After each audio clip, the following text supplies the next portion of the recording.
With so many superhero shows and movies coming out, it's honestly hard to keep up with it all. When Jackie and I first saw the trailer to The Eternals, we just went, nah, we're gonna wait for it to come to Disney+.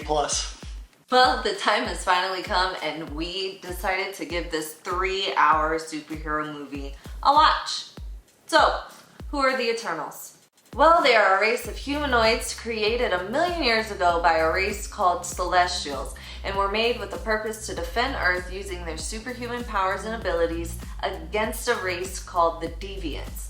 Now, the Deviants are these baddies with the sole purpose of destroying everything. Right, so what is this movie about? There's honestly so much to unpack here in this 3-hour movie. The Eternals have done their job and protected humanity from the last of the Deviants. They've decided not to interfere with humans and their issues, but to use their powers to nurture and guide. But the Deviants have returned, and now this group of people need to come back together to fight this fight. Okay, so here's where the problem lies. So the Eternals find out about this global thing and they immediately just want to stop it because they like Earth and the people in it. They didn't really care when Thanos came around and just wiped out half of the damn universe. No, they were like, not my problem. But now you want to join in? Like, this movie could have been set before Endgame and I probably wouldn't have been so mad, but now you want to join my team? Like, for what? Other than that, it's a stock standard superhero movie, honestly. Can't say I feel any stakes or anything. I mean, sure, characters die, but there's no levity to them. Like, maybe I'm cold, but you know the heroes are gonna win. They always win.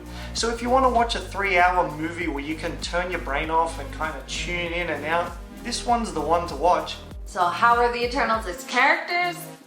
They were fine. I mean, you got 10 of them. Already, that's just too many for my liking because I can barely remember anybody. I felt in general the acting was a little stale and just blank staring. There wasn't a lot of emotion to it. It's more like... Look, I feel like we're bashing on this movie just a little bit. But we are. We're just over the superhero bit right now. Like, come on, it's just too much. I get that they're expanding the MCU and trying to create a new team after the Avengers. And yeah, maybe I'm not the target audience, but don't you think it's a bit much? 10 brand new characters introduced in this one movie? I can barely remember a person's name just after they tell me, and you want me to remember 10? I'll tell you something my old high school teacher said to me when I asked him if he liked AC/DC. He said, Frank, it's like eating a plate of spaghetti and meatballs. It's awesome for dinner once, and it even goes down well the next day. But if you eat it every day, you get over it. That's where I'm at now with the MCU.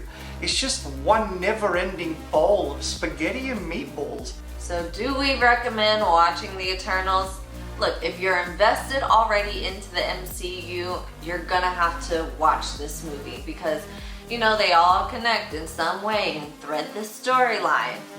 But if you don't really care too much, don't even watch it.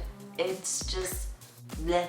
I mean, don't get me wrong, it wasn't a terrible movie, it was fine, but yeah, it's just another superhero movie. So have you seen The Eternals? What did you guys think of it? Do you have superhero fatigue? Let us know in the comments down below, and like always, like, subscribe, and tell your friends, and we will see you in the next one. It's the Frankie and Jackie Show.